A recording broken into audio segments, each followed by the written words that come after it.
Euroregione News. Maggiore autonomia regionale per alcuni.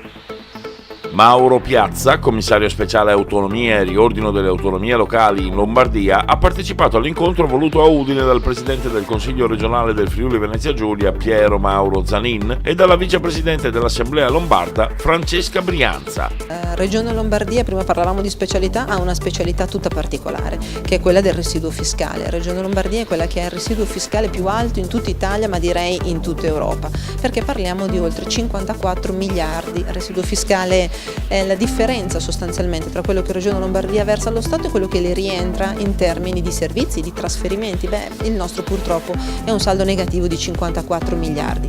Ma al netto di tutto questo, oggi non si chiede niente di più se non, a fronte di una funzione, di una competenza, di una determinata materia, che i trasferimenti che già oggi in parte arrivano dallo Stato vengano gestiti direttamente dalla Regione, che ci sia la possibilità di Regione Lombardia di attivarsi autonomamente su determinate partite per noi estremamente importanti, che vanno dalla sanità ai trasporti, alle infrastrutture, in un'ottica di efficientamento, perché se Regione Lombardia negli anni è riuscita ad avere anche un rating più alto di quello dello Stato, forse qualche buon lavoro è in grado di farlo, e gestire le risorse stando più vicini ai territori in un'ottica di principio di sussidiarietà può solo portare dei vantaggi. Quindi non si tratta di regioni di risorse aggiuntive o di togliere risorse ad altri, si tratta di efficientare, migliorare in un'ottica di sussidiarietà.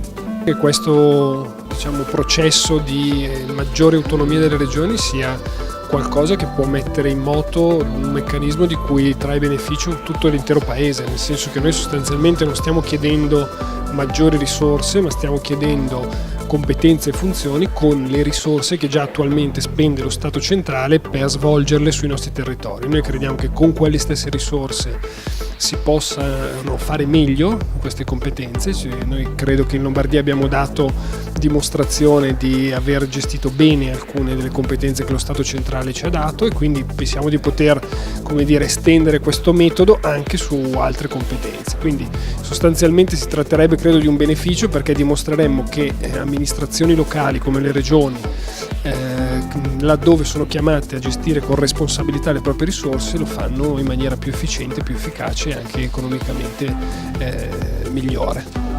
Sicuramente è un esito molto positivo, c'è stata la possibilità di confrontarci con la Regione Lombardia e il Consiglio regionale, che ha chiesto di approfondire alcune tematiche verso cui loro stanno proponendo questa autonomia. Sono la sanità, gli enti locali, i trasporti, l'istruzione e anche i rapporti economici, e durante questo tavolo di lavoro abbiamo approfondito questo e in qualche modo abbiamo dato a loro anche alcune indicazioni per evitare alcuni errori, alcune difficoltà che invece il Venezia Giulia ha dovuto avere nei confronti con lo Stato in questi ultimi anni. Si segna un cambio di tendenza, perché da politiche molto forte centraliste si passa a politiche invece di autonomia, di federalismo, si crea questo sistema integrato, perché questo comincia un percorso che cerchiamo di coinvolgere anche il Veneto e il Trentino Alto Adige, verso un sistema integrato di autonomie che basa la sua funzione sia sul regime differenziato previsto dalla Costituzione per il Veneto e la Lombardia, ma anche sulla specialità per quanto riguarda il Venezia Giulia e il Trentino Alto Adige. C'è un rapporto che è come l'ascensore, porti tutti un po' più su verso la specialità e l'autonomia. La Lombardia verso una prima autonomia in base alle materie che concordano con lo Stato, il Venezia Giulia per aumentare ulteriormente la propria specialità, la propria autonomia riferita ad altre competenze che oggi non abbiamo. Su tutto questo credo che sia fondamentale il ruolo del Consiglio regionale, che deve dare indicazioni anche in ottica alla paritetica nel quale si discutono i rapporti Venezia Giulia-Stato, per poter essere sì che queste richieste siano poi, una volta concordate con lo Stato, attuate e non vengano magari dimenticate. E su questo, se si collabora, l'unione fa la forza, e su questo unire Lombardia, Veneto e Trentino Alto Adige su funzioni che possono interessare anche il Venezia Giulia aumenta la capacità di confronto e di peso nei confronti dello Stato. Da Udine per Euroregione News, Marco Mascioli. Euroregione News.